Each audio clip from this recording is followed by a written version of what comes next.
Kolēģi, no šīs tribīnes tika vaicāts, kas tad ir noticies, kāpēc tad šādu komisiju nepieciešams izveidot? Jāpaskatās sākumā to satversmi un izlasiet to satversmes pantu, kas nosaka parlamentāro komisiju izveidošanu tā pilnībā.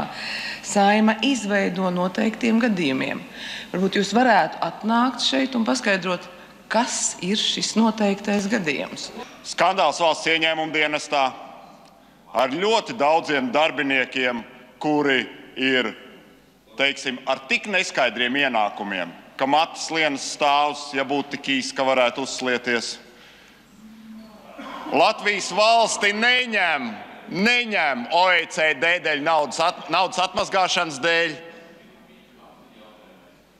Un it kā valsts amatpersonas par to neko nezinātu un tā tālāk. Un tikko Eiropas parlamenta pasūtītais pētījums par to, ka Latvija gadus zaudē līdz 5 miljardiem eiro korupcijas dēļ. Nepietiek iemesli. Viss ir jūsu acu priekšā, draugi.